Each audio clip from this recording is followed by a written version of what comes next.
샬롬. 류 선생의 구속사 천국열차, 유도수 목사님의 신구약 성경 파노라마를 낭독하는 시간입니다. 지금은 느헤미야 파노라마 12장입니다. 성곽의 봉헌식. 예루살렘 성벽을 봉헌하게 되니 각지에서 레위 사람들을 찾아 예루살렘으로 데려다가 감사하며 노래하며 재금을 치며 비파 수금을 타며 즐거이 봉헌식을 행하려 하매 합니다. 27절. 12장의 주제는 성곽의 봉헌식인데 성곽이 6장 15절에서 완성된 것을 감안한다면 늦은 감이 있습니다.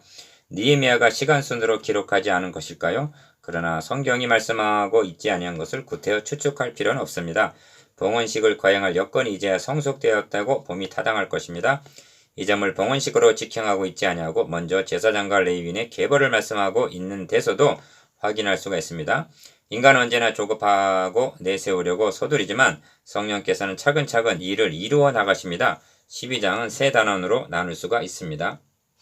첫째 단원 1절에서 26절 제사장과 레위인의 가계, 둘째 단원 27절에서 43절 하나님의 전에 섰고, 셋째 단원 44절에서 47절 11절을 곳간에 쌓게 함. 첫째 단원 1절에서 26절 제사장과 레위인의 가계. 스알델의 아들 스룹바벨과 예수아와 함께 올라온 제사장들과 레위 사람들은 이러하니라 합니다. 1절. 어찌하여 봉헌식 이전에 제사장과 레위 사람의 가계를 먼저 말씀하고 있는 것일까요? 우리가 명심해야 할 점이 이것입니다. 언제나 중요한 것은 그것이라는 물질이 아니라 그 성곽이 아니라 너 제사장과 레위인이라고 하는 주의 종이라는 사실입니다. 즉 뭐뭐뭐 사람들은 이러하니라 한 사람인 것입니다. 하나님께서는 한 영혼을 천하보다 귀하게 보십니다. 수백억 원을 들여서 건축한 예배당 건물보다는 그 안에서 기도드리고 있는 어린이 한 명을 더 소중히 여기시는 것입니다. 본문에서도 보다 중요한 것은 성곽이 아니라 제사장과 레위 사람입니다. 왜 그러합니까? 이들이 없다면 하나님과의 교제가 불가능하기 때문입니다. 다시 말씀드리면 하나님께서 제사를 드릴 수가 없을 뿐만이 아니라 봉헌식 자체도 거행할 수가 없기 때문입니다.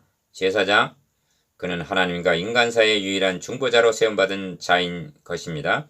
그리고 봉헌식 이전에 스룹바벨과 예수아를 쫓아 돌아온 제사장과 레위 사람은 하고 첫 번째로 귀환한 때로 소급하여 그들의 가계를 더듬어 내려오면 현재 제사장의 보게를 더듬어 볼 때 정통성이 확실한 제사장들이며 그러므로 성곽 봉헌식을 주관하기에 합당한 제사장과 레위인들임을 입증하기 위해서인 것입니다. 역대하 13장 9절을 보십시오. 이 점을 얼마나 중요시 여기고 있는가를 보게 될 것입니다. 유다 사람들은 다윗 집을 배반한 10지파를 향해 이렇게 말합니다.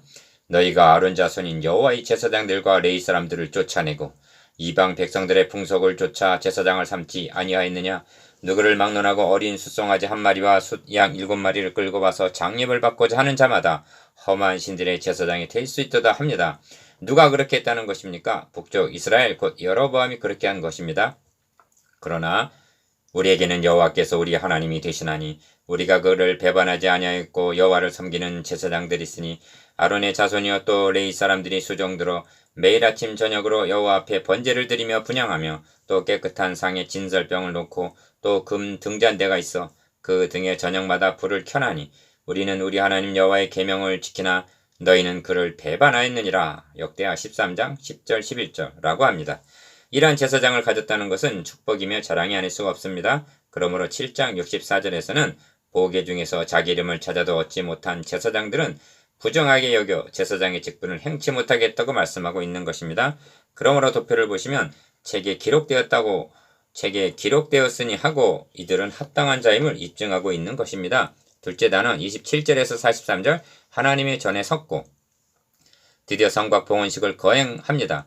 두 때로 나누어 한때는 성곽을 우편으로 다른 한때는 성곽을 좌편으로 돌게 하였는데 한때는 에스라가 인솔하고 36절 다른 한때는 느헤미야가 앞에서 인도합니다. 38절 그들은 감사 찬송을 하면서 40절 봉헌할 성곽을 돌고 있는 것입니다.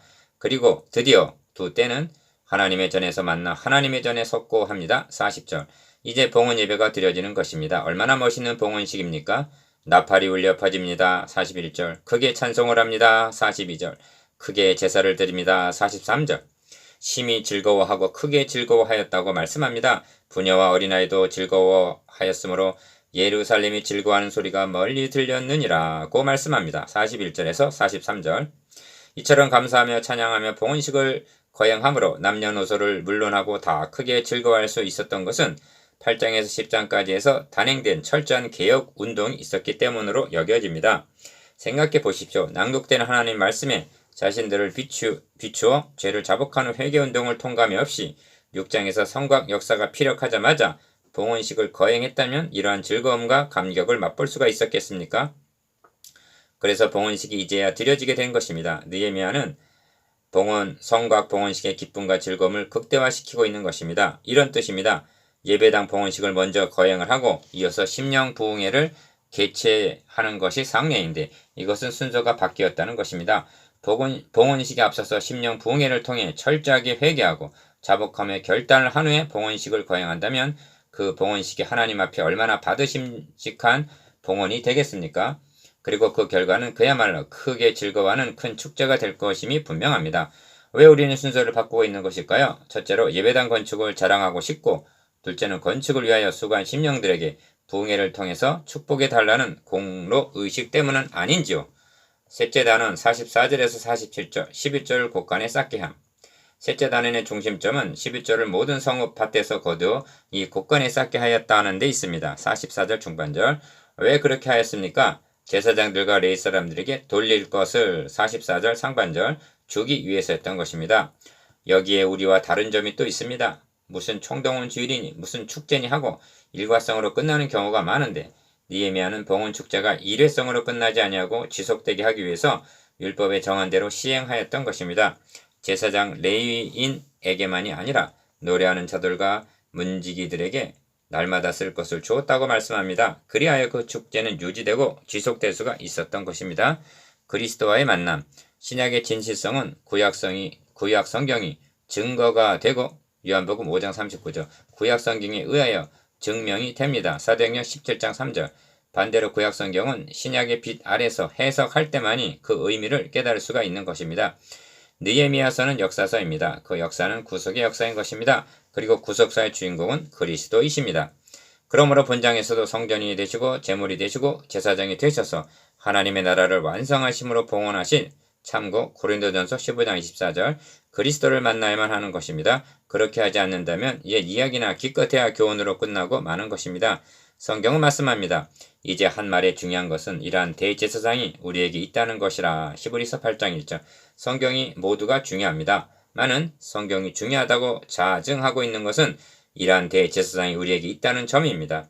성곽 봉헌식을 어느 제사장이 집전을 했느냐, 크게 제사하기 위하여 제물을 얼마나 드렸느냐는 것은 그다지 중요하지가 않습니다. 중요한 것은 구약의 제사장들과 제물들이란 더 좋은 제사장과 더 좋은 제물과 더 좋은 언약의 중보자 되시는 히브리서 8장 6절 예수 그리스도를 예표하고 있다는 점입니다. 성경은 말씀합니다. 이는 하나님이 우리 신약의 성도들을 위하여 더 좋은 것을 예비하였은즉 우리가 아니면 그들 구약의 성도들 온전함을 이루지 못하게 하려 하심이라. 히브리서 11장 40절 예수 그리스도로 말미암아 구약의 제사와 절기와 규례들은 비로소 온전함을 얻게 되는 것입니다. 이제 온전함을 얻은 신약의 성도들은 예수 그리스도의 구속으로 말미암아 형제가 성전이요 형제의 몸이 산 제사를 드려야 할 제물이며 형제 자신이 거룩한 제사를 드려야 할 제사장과 신부님을 잊지 마시기 바랍니다. 성경은 말씀합니다. 너희도 산돌같이 신령한 집으로 세워지고 예수 그리스도로 말미암아 하나님이 기쁘게 받으실 신령한 제사를 드릴 거룩한 제사장이 될지니라. 베드로전서 2장 5절